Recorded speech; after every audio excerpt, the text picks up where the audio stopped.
Today's daf we're going to be learning is Kiddushin daf Ayin Tet. Today's daf is sponsored by the Hadran Zoom family with overwhelming joy and Mechaste Hashem. We learned today's daf in honor of the release of Ori Megiddish by the IDF and the Shabak forces, and with the tefillah that all the hostages will be released quickly. Amen. Okay, we're going to just to remind everyone, the Siyum will be on Sunday, Bezrat Hashem, and that will be on Zoom. There will be a Hebrew Siyum on Thursday night, a very similar program to the one in English this time, and there'll be a few Siyums happening around Israel and a few in America, so maybe in other places. If you're in WhatsApp groups, just follow, in Israel, for example, in Modi'in, in the Gush area, and in Netanya, there will be Siyumim. In America, I know there's a bunch of groups getting together.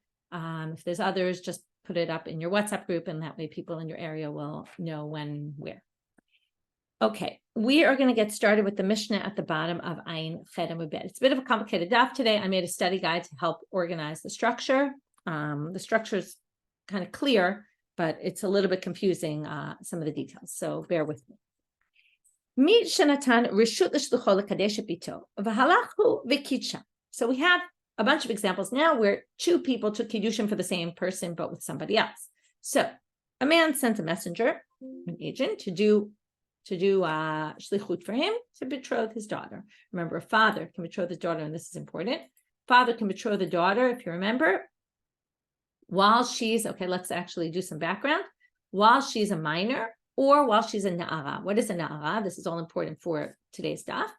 A na'ara is once she reaches the age of 12 and she has two simanim, okay, two pubic hairs, then already she's considered a na'ara. Some people say even 12 without. We assume there were pubic hairs, we just don't see them, or whatever.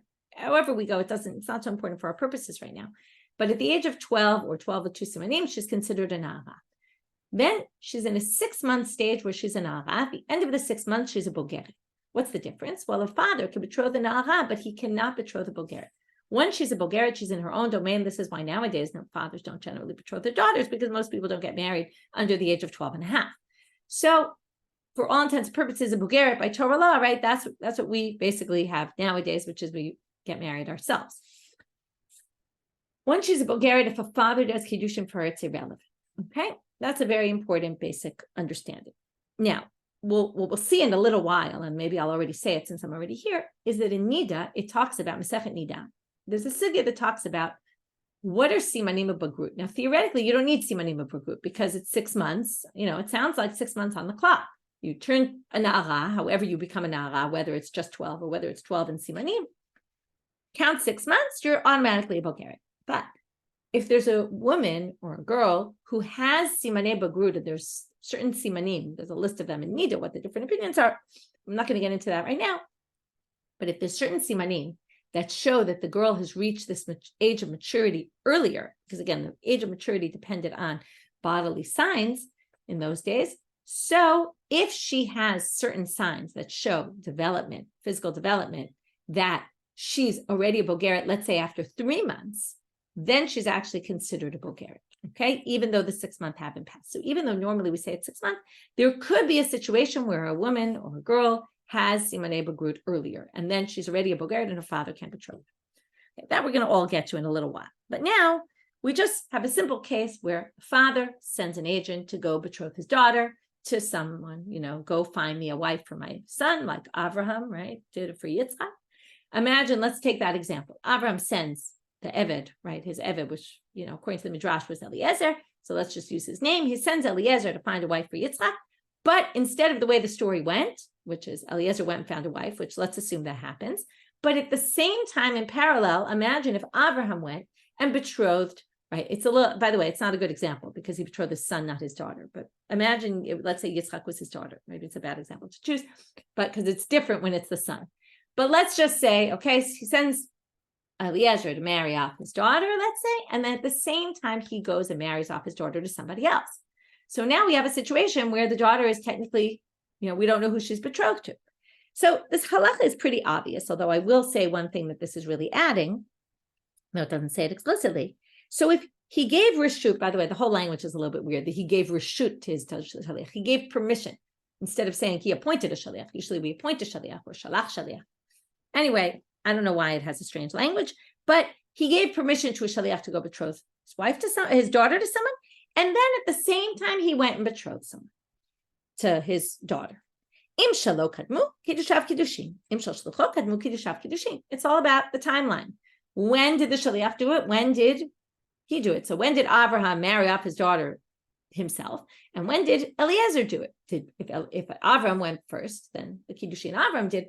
Obviously, now why is it obvious? Because once she's betrothed, right? She's not betrothed to the second guy, right? It's pretty obvious because once there's kiddushin, the second kiddushin can't take effect. But there is a certain relevance to this. The way the commentaries talk about this case is that what happens basically when Abraham sent Eliezer to marry off his daughter to someone. Okay, we're now giving an example. It didn't come up in the Torah, but let's say Abraham sends Eliezer to marry off a daughter that he has, and then he himself betroths his daughter. What's he basically doing? According to the words of one of the commentaries, Ein lecha bitul gadol mizeh. There is no cancellation of shlichut bigger than this. What he's basically saying is, I don't want you to do it. I want to do it myself. So he's basically canceling the shlichut.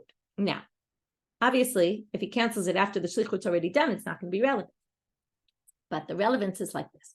Let's say the shaliach went on Sunday and betrothed a woman. And then, opposite. Let's say the father went on Sunday and betrothed a woman. And the shaliach did it on Thursday. Okay, let's just assume. So what did we say? The father's is relevant. The shaliach's is not.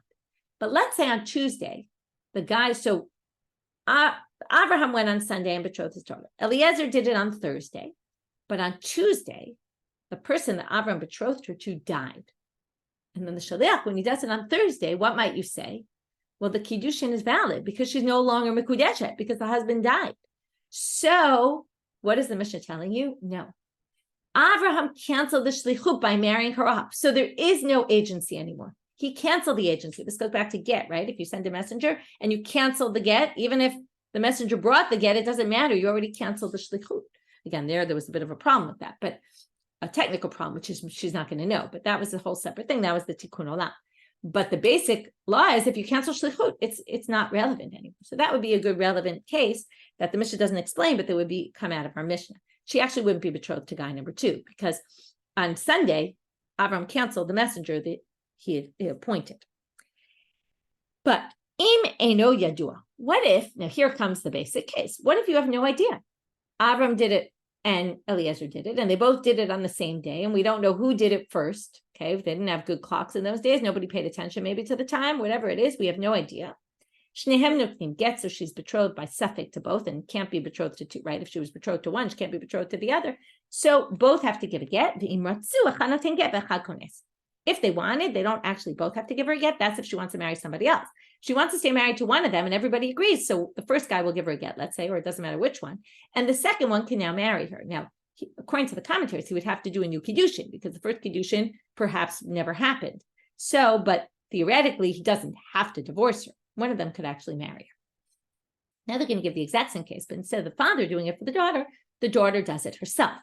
So she sends a messenger or allows her messenger likadsha to betroth her, and then, right, to find a husband for her, and then she went and did it herself.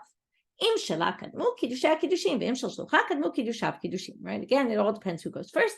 And if we have no idea, they both have to give her get. And if they want, one can give a get and one could marry her. I see the question you're asking in the chat. Obviously, if it's a Kohen, he can't be the one to marry her because now she's a divorcee. So that's clear that he wouldn't, if it was a Kohen, of course, he couldn't marry her. Now the Gemara is going to obviously ask, right, or explain, tzricha. Okay, what is the reason to bring both these cases? It's obvious if the father can betroth the daughter and the daughter can get betrothed herself, then these are the exact same cases. So why do you need them both? If you said it just by him, you might have thought what? The question is, why is he doing it himself? There's 2 possibilities. Until now, we said he's doing it himself because he wants to do it himself, and he's basically canceling the agency. Some people think that maybe you could view it as or this isn't the Mishnah, but this is something you might have thought, which is maybe he's just doing it in case, like on condition that the shaliach doesn't find anyone. Right, so if you're conditioning it on if the shaliach doesn't find anyone, then she's betrothed to me. Right, then I'm betrothing her to this guy. Then, if that's the case, then theoretically, maybe he's not canceling the shaliach, and maybe the shaliach kiddushin will be valid even if it happens later. So the question is, what are the chances are that that's what he's doing? Okay, what are the chances are that he's canceling the shlichut, which is the way we understood the Mishnah? And what are the chances are that he's just doing it, or she's just doing it, just in case the shaliach doesn't do the job, right? Often we send people to do things and then we worry maybe they won't get it done, and then we just do it ourselves, right? So maybe that's all it is. And really, if the shaliach does it, though, you're happy with what the shaliach does. So they're now going to make an argument that perhaps by the man, it's clear by the father, he wouldn't be happy with the shaliach doing it. He'd rather do it himself rather than the woman who might prefer the shaliach. So why would this be? Again, this is all just coming up with theories. It's not necessarily true. It's just coming up with theories as to why, if you only have one, you might not have been able to infer the other. Men know about lineage better. Like they're more on top of the lineage of other people. And therefore, the father might be coming to say, listen, I want to do it myself because I don't trust the shaliach. I know lineage. I know who's got the right lineage. I want to make sure my daughter gets the best of the best. But she doesn't really know who's got good lineage or not. And therefore, she actually might prefer the shaliach to do it. And she's only doing it if the shaliach doesn't do it. But in the event that the shaliach does, she prefer his person because he might have better lineage, because the men know better about lineage than the women. Again, whether this is true or not, we don't know, but it's a possible argument. Now, this one you're going to identify with much more, I think. If it had said it just by her. In other words, again, the point is, the Mishnah is telling you no. When she went to do it herself, it's obvious that she was canceling the shlichut. Okay, you might not have thought it was obvious, and that's why the Mishnah needs to tell you. Now, if they just said the case by her, it would be obvious that she was canceling the shlichut if she went and got married herself rather than having someone else choose a husband for her. Because the obvious reason, right? She's going to be very careful about who she marries. In the end, she's the one who has to live with him. So she's obviously going to prefer to choose her own husband than having someone else choose her husband. But the father, this is a little unpleasant, but maybe is not as concerned. He just wants to make sure, right? Some people just want to make sure their daughter gets married. It doesn't really matter who she gets married to. Obviously, we wouldn't like to believe that this is the case, but it's not as critical to him that he choose or that an agent chooses. Okay, and therefore, maybe he was saying, if the agent does it, then mine is really irrelevant because I'm only doing it just in case the agent doesn't, in which case maybe he wasn't canceling the shlichut, to which they say no, tzricha. That's why you need both cases to teach you both the woman herself and the father, when they do it themselves, it really means they're doing it themselves because they prefer to do it themselves and they're actually canceling the agent. Now, what the whole interesting part of this, by the way, is you might remember with get, you have to actually really say, I'm canceling the agent. The chidush here, the unique halacha here is that by you doing an action that is indicative that you're canceling the messenger, that's all you need to do. You don't need to say, I'm canceling the messenger. Okay, that's done just by your action. That can cancel it. Now we're going to get off onto something else, which is somewhat connected, but not really. It's going to be a machlokah of Rav and Shmuel, and this is going to take us till almost the end of the daf. Itmar. So there's a machlokah between Rav and Shmuel. Kidsha aviha baderech, v'kidsha atzma ba'ir. Some people say it's not really important that it's baderech or in the city, but the father goes off out on the way. He goes out of the city, finds someone for the daughter to marry, and betroths her. On the same day, but later in the day, kidsha atzma ba'ir, she betroths herself. Okay, I assume they give a case where he's outside and she's inside, and that way they didn't really realize that this was happening at the same time. So now, v'harehi bogeret. And now what happens? She, after, let's just give examples. At 10 in the morning, he betrothed her. At 12, she betrothed herself. And then at 12:10, whatever it was, right after, she checks, or someone checks, she has simanim of a bogeret. Okay, we're going to have to figure out where in the 6 months are we? What are we talking about before, after, during? We don't know yet. But let's just say, harehi bogeret. So Rav Amar, harehi bogeret lepanim. So the whole question is this. If she was a bogeret already at 10, then the father's betrothal is invalid, right? Based on the Mishnah, it's obvious the father's betrothal is valid and hers is not. But if she was a bogeret, then the father's betrothal is invalid because he can't betroth his daughter when she's a bogeret. So Rav says, Hare bogeret lefanenu. She's a bogeret now at 12:10. We got to assume she was a bogeret also a few hours ago when the father did it. Shmuel amar chashinan lekiddushei shnehem. Shmuel says no. We're worried about the kiddushim of both. We have no idea. Okay, so we're suffering. So she's betrothed potentially, right? Besafek to both, like the Mishnah rule. So we have Rav who rules it's definitive. And what's definitive? That since she's a Bogeret now, we assume earlier in the day she was already a Bogeret, and therefore the father's betrothal is invalid. Her betrothal is valid. But Shmuel says, no, we don't know. So it's a suffix. So she has to get a divorce from both, or one divorce and the other can marry. Okay, like before. To which the Gemara says, Ema, when exactly are we talking about? Elam, and they're going to basically, by process of elimination, they're going to reject the first two and come up with a third explanation. Elam betel shisha, if it's within the 6 months.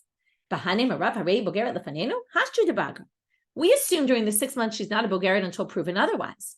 So if it doesn't make any sense that Rav would say, well, she's a Bogeret now at 12:10, we got to assume already in the morning at 10 o'clock she was a Bogeret. She's within the 6 months. There's no reason to think that she became a Bogeret because most women only become Begrot at the end of the 6 months. So therefore, we're going to say, okay, we see Simanei Begrut, it must have happened right now. We have no reason to believe it happened earlier. This is all based, and we're going to talk about this a lot today, rules of chazaka. Her status was a na'ara until the end of the 6 months. So unless you can prove, right? So now we proved she's a Bogeret, but it's going to start from right now. We're not going to put it retroactive. If it's after the 6 months, well, then it doesn't make any sense what Shmuel said, because what are you worried about? After the 6 months, right? Shmuel himself said, what that means is there's no more than 6 months. In other words, 6 months, she's definitively a Bogeret. So if it happened after the 6 months, Shmuel himself says for sure she's a Bogeret. So of course the Kiddushin of the father won't be valid at all. So what's the case? It can't be that. It can't be within the 6 months. It can't be after the 6 months. So what options are left? Well, it must be on the last day of the 6 months. Okay. So we're now, this is a classic, right? Gemara. I think we're going to take this machloket that sounds like a big machloket, but in the end, it's going to be a very, very unique case. Okay. Besides, it's unique that the father betrothed the daughter and then the daughter betrothed herself. But besides that, it's going to be they happen on the day she's turning to be a Bogeret. And now when does she become a Bogeret? At the end of that day. But since, right, the real issue is that on that day, she doesn't really have a chazaka anymore because she's leaving the state of being an Na'ara and going into the state of being a Bogeret. So we can't anymore say that she has this chazaka, that she's an Na'ara like we would in the middle of the 6 months. So Rav Amar, Harehi Bogeret lefanenu, midahashta Bogeret, but Safranami Bogeret. Look, she's a Bogeret now. We got to assume she was a Bogeret a few hours ago, and we're in the last day. So just assume that this whole last day, she's a Bogeret. Shmuel Amar, Hashtu da'aiti simanim. Shmuel says, no, it's still the 6 months, right? If it was tomorrow, it would be a different story, but it's today. She's still in the last day. If she sees simanim, it's from the moment we see the simanim, right? We can't assume that it happened before. Shmuel, okay. But remember, Shmuel says it's suffix. We don't know. So all we know, what we know definitively is she has simanim now, but that doesn't mean she had simanim before. We don't know. So we have to treat it as suffix. She's betrothed to both. Now we're going to start with 2 questions on Shmuel. Okay. We're going to say Shmuel, who leaves this as a suffix issue. Okay. Basically, again, let's just pare it down to the basics here. We have a woman who was in a certain state before, right? It's like when you check, like there's, I don't know, you go into an elevator, it says it was last checked a week ago, right? So can you assume it's still good? Or since it hasn't been checked since then, maybe there's a problem. So that's the real question here. She was checked today at 12:15. Can we assume that already at 10, she was already that or not? So Shmuel says this is suffix. Now we're going to show 2 examples where we don't treat something like this as a suffix. Okay, so let's see. Shmuel, ma'ishnami mikveh. How is this different from a mikveh? It's not, as it says in the Mishnah. Mikveh shenim davenim tzach. Remember, a mikveh needs to have 40 se'ah. So if it was measured, right, the mikveh gets checked periodically. They checked it, and it was, it was fine. And then they checked it again, and it didn't have 40 se'ah. So now let's say it was checked last Sunday, and now it was checked this Sunday. So what happens to everything between last Sunday and this Sunday? We put all sorts of kalim vessels in the mikveh to purify them. And now, right, what's the status of all those things we told?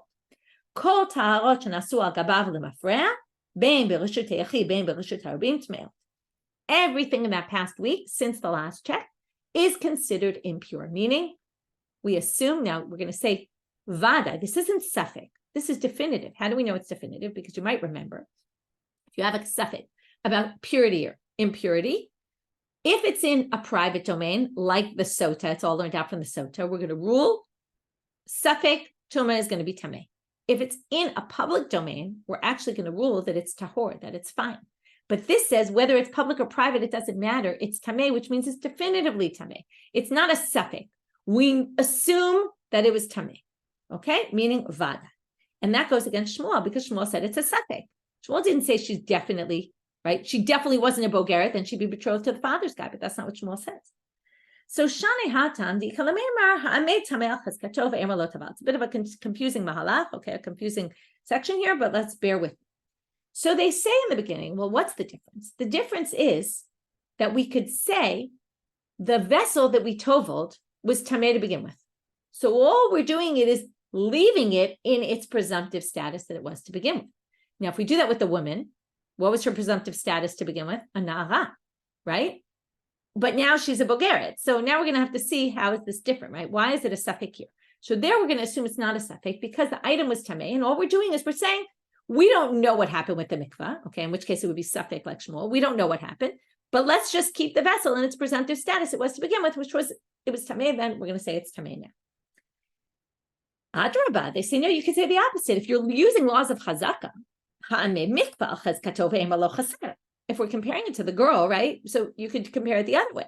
You could say the mikveh was checked on Sunday, so until you know otherwise, keep the mikveh in its presumptive status of pure, as good, right? And then the items that you toveled would be pure. So that doesn't make any sense. If you're using laws of chazaka, you could use laws of chazaka for the vessel, or you could use laws of chazaka for the mikveh, and you come to opposite conclusions.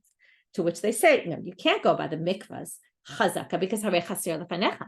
But now it's missing. So there's no chazaka to say it was pure, it was full, if right now it's empty. So they say, okay, well then let's say the same thing by the girl. Hachanami, harei bogeret lefanecha. So then why don't you say by the girl, she's a bogeret now, and as if we're going to say the mikveh goes by its status now, retroactively, then say the same thing by the girl. And we don't, because again, what does Shmuel say? Safek. But if we're going to say, let's go by what it is now, like the mikveh is missing now, and that's why we don't use chazaka. So let's say the same thing as the girl. We don't use the chazaka that she was an Arab before. We go by her status of right now. So they say, no, because hashdu debagra, you can say, maybe she only became a bogeret now, to which they obviously jump back and say, hatanami hashdu de chaser. Same issue with the mikveh. In other words, basically, we haven't gotten anywhere. We're going in circles here because in the end, you could say the same thing. Right now, it's missing, but it doesn't mean it was missing anything. It's, it's not full. Doesn't mean it was not full yesterday, just like the girl. Just because she's a bogeret now doesn't mean she was a bogeret before. So we're stuck here, okay? Because we tried to say, yes, let's use laws of chazaka, but there's two different laws of chazaka. There's the vessel and there's the mikveh. And if you go with the mikveh, well, then if you compare it to this, it should really be the same. To which they answer, no. The reason is, hatam tarte l'reuta. Ha-ha, chada l'reuta. There, it has two things working against it, and that's why it's going to be definitively tameh. One is where we started. We have a vessel, and the vessel was impure, and since we're not sure if the mikveh was complete or not, we're going to say, keep the item in its original status. Number two, what else is going to basically push us to say it's still impure? Because the mikveh is now missing water. So the combination of the two is going to push us to say this is definitively a problem. But with our case, all we have is one thing. There's only one thing working against our original chazaka of her being a na'ara, which is now she's a bogeret. And that's why we're going to be in a safek situation.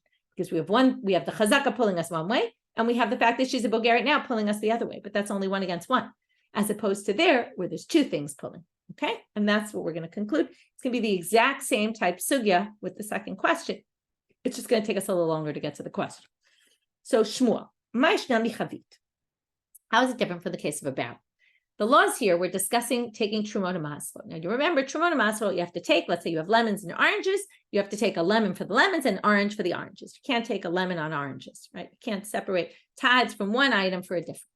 Let's say you have a big barrel of wine, and it's 100 log of wine, and then you have a little barrel that's 10 log. Now, on 100 log of wine, you have to take truma of 1 out of 50. So what do? You basically take a small barrel of 10 log, and what you're going to do is you're going to say, 2 of these 10 log are going to be the truma for this big barrel. That you do, let's say, on Sunday. And on Monday, you have a new barrel of wine that you make. And then you say, okay, this is 100 log. Instead of each time taking 2 log out of the barrel, you're going to basically take this 10 log barrel, and every day you're going to say, or every time you have a new barrel, you're going to say, and another 2 log, and another 2 log. And when you get to 10, you're going to give that whole barrel to the Kohen. It's a simpler way to do it. So you have a big barrel and a small barrel, and you're basically going to keep every day or every week or whatever it might be, using that little barrel to take the truma on the big barrels. And every time, again, you don't have to separate specifically this 2. You just say 2 and another 2, another 2, another 2. You get to, after 5 big barrels, you finish your 10 log, you give that whole thing to a Kohen. So if you did that, now what's the problem? Wine, we know, can turn to vinegar. Now, once it's vinegar, you can't take vinegar as truma on wine. So now you have your new barrel of wine. You've taken the truma from the small barrel, but at some point you check that small barrel and it's vinegar. Okay, so ditan. If you check the chavit in order to keep taking truma from it to make sure it's still wine, and then it turns out it was vinegar. So again, let's say Sunday to Sunday, okay? So the first Sunday you checked it, it was fine. In the meantime, you took a few barrels, you had a few new barrels of wine, you took truma from this barrel, and now you find out the next Sunday that it's vinegar. The question is, when did it turn? And you have to fix those barrels that you did the truma on for the last few days. So kol shlosha yamim vadai mikam ve'elach safek. There happen to be a bunch of different interpretations with 3 days, but let's just go with one interpretation. This comes up in a different Gemara. We'll see it there. But in the meantime, let's just assume we'll go with one interpretation. The first 3 days after that first Sunday you checked it, we can assume it was fine. After 3 days, already we don't know, and it's a safek situation. This actually sounds like Shmuel, because what does Shmuel say? It's a safek. Okay, we brought this as a question for Shmuel, so hold off for a minute. Now, in that sugya, they said that the chavit contradicts the mikveh because it's kind of really the same, and right, it's the same kind of situation. By the mikveh, we said it was definitive, and and here we say it's not clear which way. We have to treat it as safek. In order to resolve that contradiction, again, this is all to get us to the question. In order to resolve that contradiction, they said, Rav Chanina Misuria said, Rabbi Shimon. The person who that braita was mentioned in the name of was Rabbi Shimon. It wasn't the general approach. Because Rabbi Shimon said that mikveh is also safek. Okay, he rules differently than the mikveh case, and then it's no contradiction because the chavit case is going to be the exact same as the mikveh case. It just depends whether you're the rabbis or Rabbi Shimon. And Rabbi Shimon, in both cases, are going to think it's safek. And the rabbis, who were the whole reason why we brought that contradiction against Shmuel by mikveh, is going to be the exact same problem here by chavit. Okay, and now we're going to see that Rabbi Shimon and the rabbis disagree when it comes to the mikveh, and then we're going to assume that they disagree about the chavit case, and this whole braita was Rabbi Shimon. But the rabbis would then rule, this is where we're going to get to, the rabbis would say in the chavit, it's definitive just like the mikveh, and then we're going to have the exact same question. Why is it definitive there? And by the woman, we're not going to say Shmuel is going to rule that it's safek. But let's just prove how we know Rabbi Shimon disagrees by mikveh. Ditanya, kol ta'arot shenasu al gabav lemafreya, anything that was done between Sunday and the mikveh, bein b'reshut echi, bein b'reshut arabim tmeot, that's what we saw already. Rabbi Shimon omer b'reshut arabim tahor, b'reshut echi tolin. He says in reshut arabim it's tahor because it's definitive, right? This is not a safek case. I'm sorry, I just said it wrong. This is a safek case. This is a case of doubt. And the rules are, in case of doubt, if it's in the public domain, we'd say there is no doubt. Only in a private domain are we going to rule that that it's a problem. So, b'reshut arabim tahorot, in the public domain, it's tahor because it's a safek and we don't know what to do. So, in public, we say it's fine based on the sota case. Because if a sota there is no, right? The sota is only a problem if she's alone in a room with a man. If she's not alone in a closed room, there's no doubt she was talking to a man in the shuk. We don't think, oh, they slept together. So from there, they learn to hear.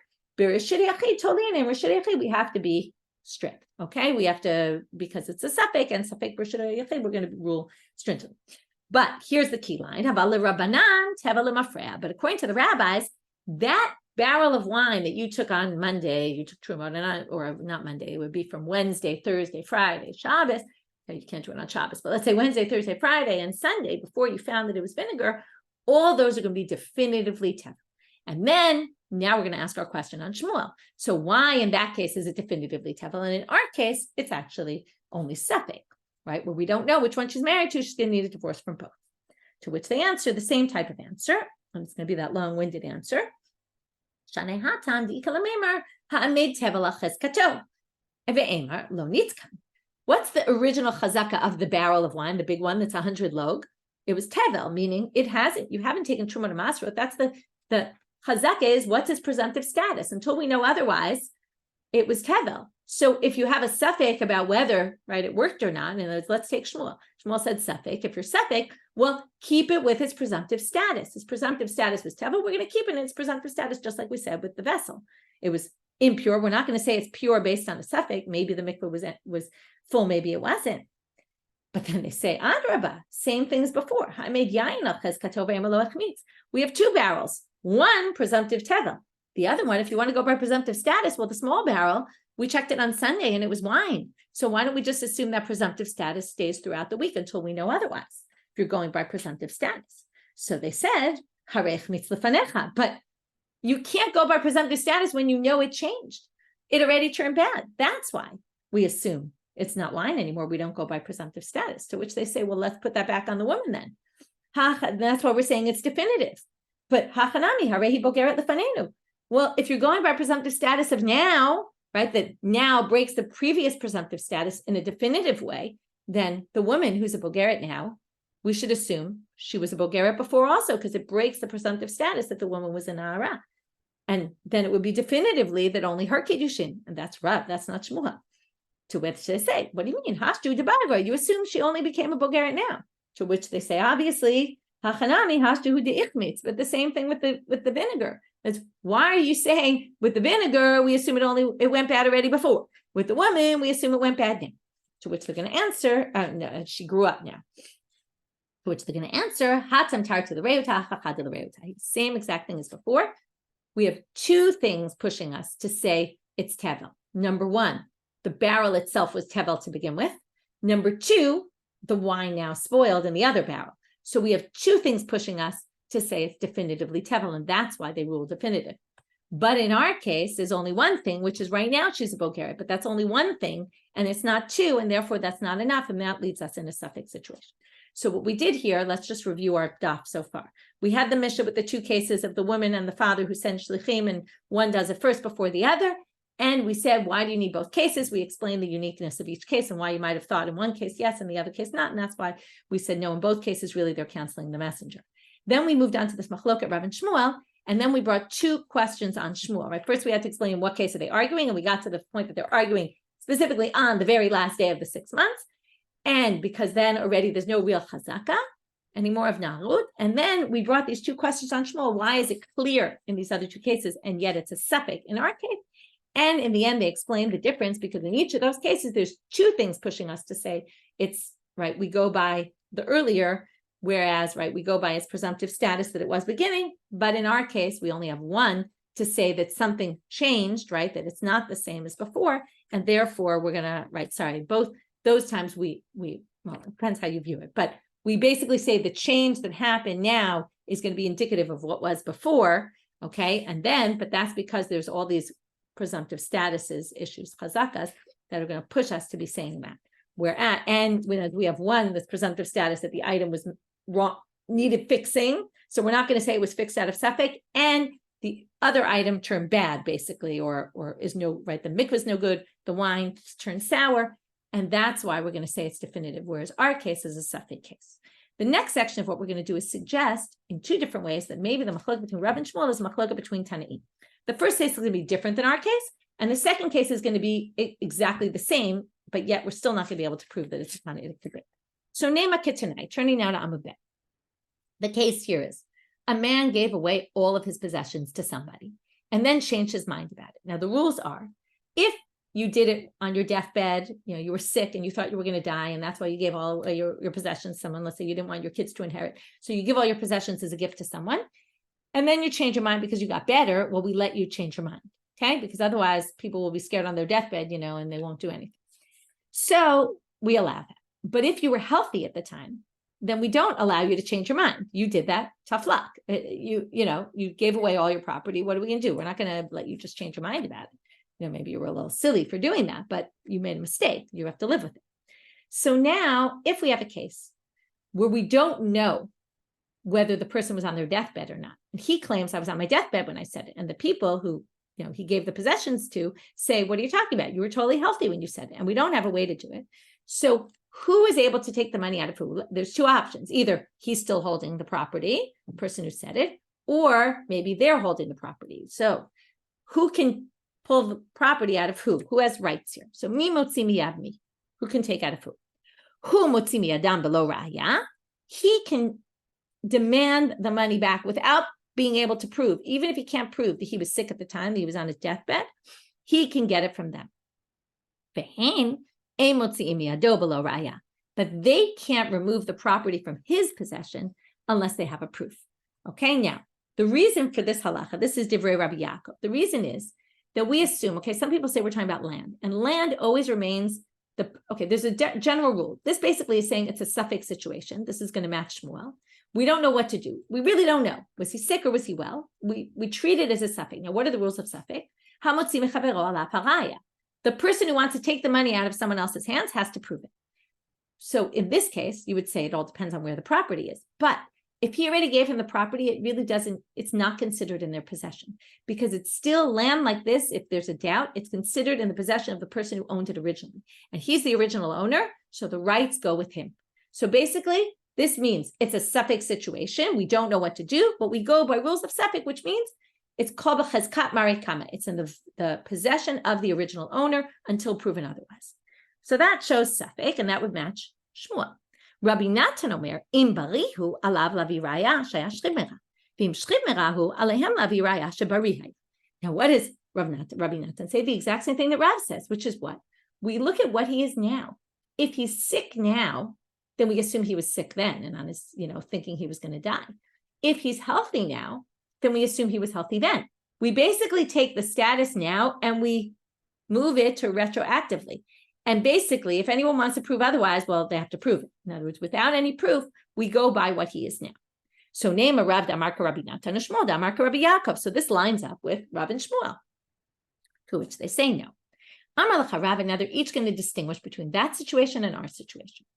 Ana Damra Afilu Rabbi Yaakov. Rav can say, I would hold like Rabbi Yaakov actually. Why? Because Adkan, in other words, I would say, here we go, Bulgaria, she must have been in Bulgaria before, but not when it comes to the money. Why? Adkan lo kamar Rabbi Yaakov hatam deika lameimar ha'amed mamon chazkato. When Rabbi Yaakov said what he said, it's because we have a chazaka. The person is in, right, the money stays in the possession of the original owner until proven otherwise. Aval hachan minema ha'amed gufa chazkato.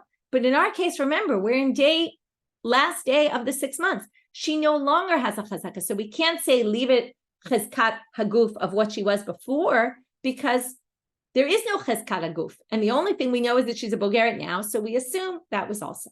So these are two totally different cases because there's a chazaka. There's chazkat mamon. Mamon, right? Money remains in the property of the owner until proven otherwise. Here, she doesn't have a chazaka on what her body is on that last day of the 6 months. Now we're going to do the reverse. Say, why would Shmuel hold in the case of the sick person that if he's sick now, we assume he was sick before? Or if he's healthy now, we assume before. Because in other words, he's explaining why, if the guy was healthy, we assume he was healthy before. Because the majority of people are healthy, okay? And therefore, we go and assume he was healthy before. Okay,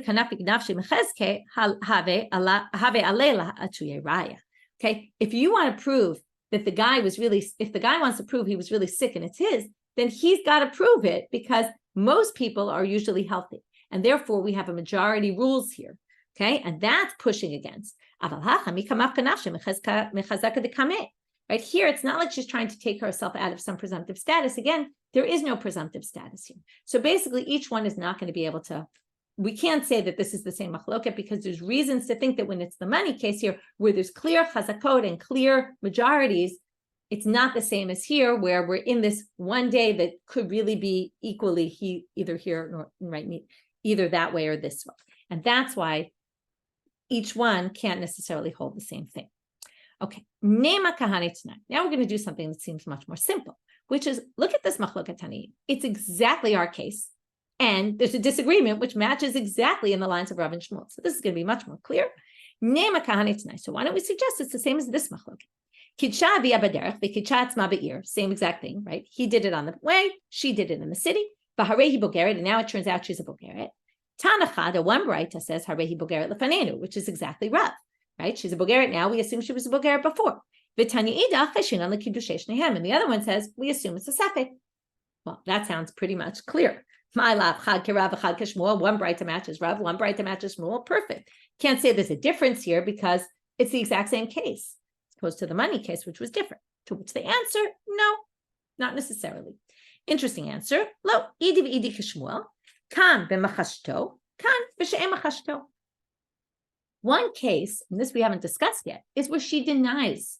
She says, I wasn't a na'ara this morning. She says, I already had simanei bagrut. Then we're going to believe her, right? That we're going to assume she was a bogeret before. Wouldn't she ain machashto? She doesn't say, oh, I was a bogeret already this morning. Then we say it's a safek, we're not sure. So now they say the following. So basically it's going to break down to, right, what was her claim in it? And that this isn't one braita contradicts the other braita. Each braita was talking about a different scenario. To which the Gemara says, well, if that's the case, so maybe Rav and Shmuel don't argue. Maybe Rav and Shmuel were discussing a different situation. By the way, the reason why we believe her is because this is a classic in Gemara. When someone has a clear claim, she has a bari claim. She says, I was a bogeret this morning. And the father claims, what are you talking about right now? The father doesn't know. He doesn't know what simanim she had in her body. So it's a bari versus a shema. That's what we call it. A shema is a maybe, right? He claims perhaps, she wasn't a bogeret, and she has a definitive claim. We're going to go by her definitive claim. So now they say maybe Rav and Shmuel aren't arguing. Maybe they also were talking about different situations. To which the Gemara says, no way, no how. It is, you really think so? How Rav Yosef betrothed Rav Menashe midvil. There was a case where Rav Yosef, the son of Rav Menashe from Dvil, Avad Uvda Kavatei de Rav. He ruled like Rav, where it wasn't a case where she claimed she was a bogeret in the morning. Ve'ikbit Shmuel va'amal, and Shmuel got very angry and said, how can you possibly hold this way? Who is this guy, Rav Yosef, who thinks of himself so high? All the other rabbis are small nobodies, and this guy is a real prominent person that he could go rule like Rav on this issue? Meaning he was just basically saying, who are you to go rule like Rav? Now, right? If he didn't argue with Rav and it was just a difference of the situation, he wouldn't have gotten so angry about this. What, you think the case was machashto? No, it can't. If the case was machashto, then he would have agreed. So it can't be. It must be that they disagree. So Amar le Marzutra le Rav Ashi, and now we get a psak halacha. Hachi Amar Amemer Hilchata Kavatei de Shmuel. So Marzutra tells Rav Ashi the halacha is like Shmuel. But Rav Ashi Amar Hilchata Kavatei de Rav. Rav Ashi himself said the halacha is like Rav, because Rav Ashi is usually the one who has the last say in the matter. Hilchata Kavatei de Rav. The Gemara paskins like Rav. So just to review the sugya before we move on to the next Mishnah, we have this machloket Rav and Shmuel. Rav says definitively that she was already a bogeret from earlier in the day. We say, Shmuel says, we're not sure. We compare it to the mikveh case where there's clarity and the chavik case where there's clarity. And why is Shmuel saying it's a safek here? And that's because there's two things pulling to say it's a problem. And here there's only one thing pulling to say that the status now is different than the status before. And therefore we're not sure which one is which, right, by us. Then we tried to say it's machloket tanaim, two different. One was a totally different topic. And then we said, well, because it's a different topic, the rules are different there. The other was our exact same topic, but we said you could theoretically say that one was in a case where she said, I was already a bogeret in the morning. And the other was a case where she didn't say anything. And that's why we have one. And then they all hold like Shmuel, which is, she doesn't say anything, it's safek. If she does say something, even Shmuel will agree, we go by what she says. And then we just ended with, perhaps Rav and Shmuel are also talking about different situations. It's not true because Shmuel got all angry with someone who held like Rav. And then we basically say, he held like Rav, he held like Shmuel, but in the end, they passed him like Rav because Rav Ashi had the final say. Okay, that was a complicated sugya, but at least organized pretty clearly, and the study guide will help with the organization. New Mishnah. We now have a case where a guy goes with his wife abroad and then comes home with children. So the question is, when they come home and say, these are our children, can we assume they're their children? Now, because they got married in our city, so we know that she has bid yichus, we can assume that it was checked out at the time of the wedding, and therefore, if he goes with his wife abroad, and ubahu v'ishto banav, and he comes back home with the wife and sons, the same wife, Va'amal. Now, could be they don't recognize the wife. And he says, Isha sheyatzati medinat hayam harei hizo. This is the wife I went with. Ve'elu baneha, and these are her sons. Ein tzarich lavi raya lo ala isha v'lo ala banim. We believe him to say they're the sons, and from this wife, and we know her status is good, and therefore we believe him to say this was my wife from before, and we know her status was good, her marital, her yichus, her lineage, and therefore we assume the kids have good lineage also. But meta ve'elu baneha, if he comes back alone with sons and he says, my wife died and these are my kids with that wife, maybe raya ala banim ve'enu maybe raya ala isha. Well, since we knew the wife to begin with, so we don't have to bring proof that the wife had good lineage, but we have to bring proof that these sons were sons from that wife. He has to bring a proof. Otherwise, we don't know the lineage of the children. Okay, it's a suffix. So we have to check that out. Because she's not here for us to see that they go with that wife. Ishana sati b'medinat hayam, case number 3. Okay, basically breaks down into 2, which is the first 2 cases, he went with a wife and they were married already in the city. In this case, he went single. And now we're going to obviously have the issue, which is he got married somewhere else. We have no idea if anyone checked out her lineage. So Ishana sati b'medinat hayam, I got married to a woman there. Harei hizo, this is she. Ve'elu baneha, and these are her sons. Maybe raya ala isha ve'ein sarich lavi raya ala banim. So he has to prove that the wife's lineage is good. Once he does that, he doesn't have to prove that the sons are the wife's sons. That's clear because she's with them and with him and all that. Meita ve'elu baneha, but if she died and he comes home with sons, and he said, I married this woman and these are the sons with her, well then obviously sarich lavi raya ala isha ala banim to prove the wife had good lineage and has to prove that he came back with that the children connect with that woman. Otherwise, right, what does it help to prove her lineage if we don't know? Maybe these kids were from some other woman. Okay, that's the Mishnah. Now, Rabba bar Rav Huna, Amar Rav Huna, v'kulam b'kruchim achareha. This is a very interesting halacha, and this is used in all sorts of different ways in halacha. That's if the children seem to go with the mother. In other words, right, what's the classic way to know if a kid is that's really his mother? You ask the kid, right? Is that your mother? Like, does the kid treat the mother like his mother? Then we assume that she's the mother. But if they're looking like, that's not our mom, then we don't believe him that these are her kids. Okay, kind of in all the cases. Okay, and then we're gonna get into this. Tanu Rabbanan, Isha nasati b'medinat hayam, maybe raya la isha ve'ein sarich lavi raya la banim. So now we have a braita that goes through also.